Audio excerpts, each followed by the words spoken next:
Question. Why is it that two people can hear the same message, but only one changes their life? Jesus explained it 2,000 years ago with the parable of the sower, a farmer scattering seeds. Same seed, different soil, all with very different results. Psychologists today might call this the interaction between environment and mindset. What you're planted in and how you respond determines your growth.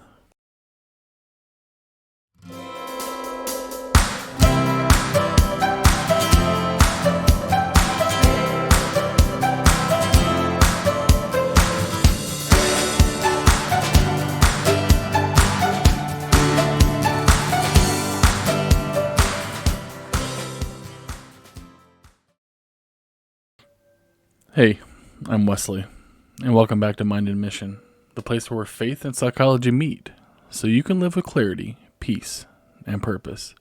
Today we're continuing our mini-series on the psychology of the parables, and today we're unpacking the parable of the sower.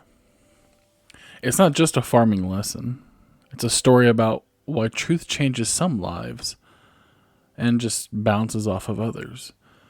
And it's okay to ask what kind of soil your heart is in right now, because hopefully by the end of this, you'll know the answer.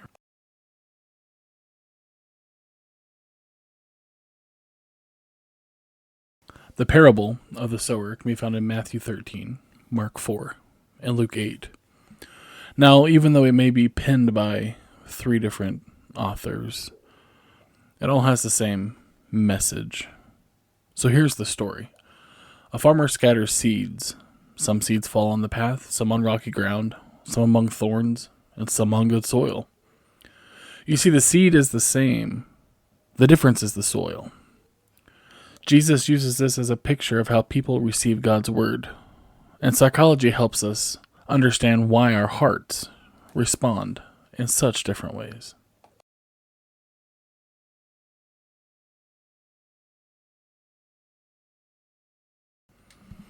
The seed that falls on the path. Seeds on the hardened path get snatched up immediately. Jesus says it's when people hear the word, but it never sinks in, because the enemy steals it away.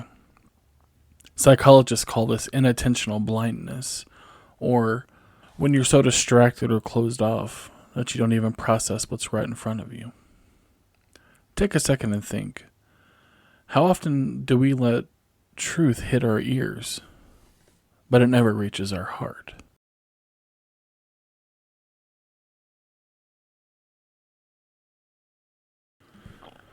The seeds that fall on the rocky ground, they sprout quickly, but they wither under the sun. Jesus says this is when people receive the word with joy, but fall away under the pressure. You see, this is about resilience.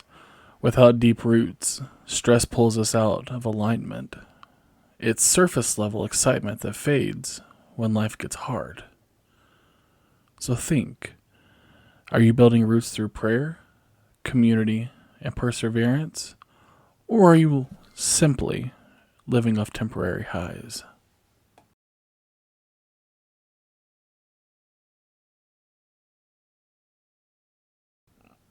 The seeds that fall among the thorns grow for a while, but they get choked out by worries, riches, and distractions. Psychologists might call this cognitive overload, when your mental and emotional bandwidth is full of anxiety, ambition, and clutter. There's no space left for what matters most. Stop and think. What's crowding your soil right now? What needs to be cleared so your faith can grow?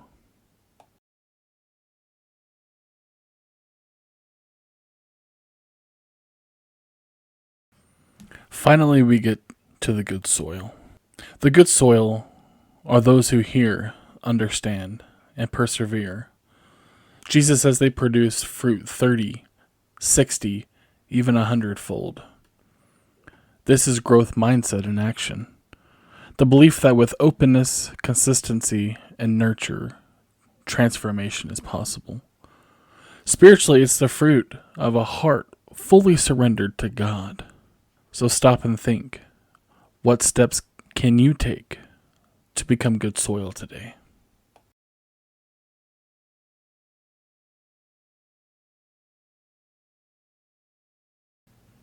Folks, that's today's episode. Thank you for tuning in. But before you go, I want to circle back around. Here's the question. Which soil describes your life right now? Hardened, shallow, crowded, or ready? The great news is soil can change, hearts can soften, roots can deepen, and weeds can be cleared. And God's Word can fully take root in you. If today's episode spoke to you, pause and pray. Ask God to make your heart good soil.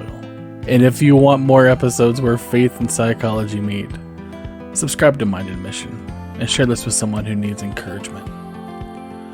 Because the seed hasn't lost its power. The question is, what kind of soil will you be? Until next time, friends. See ya.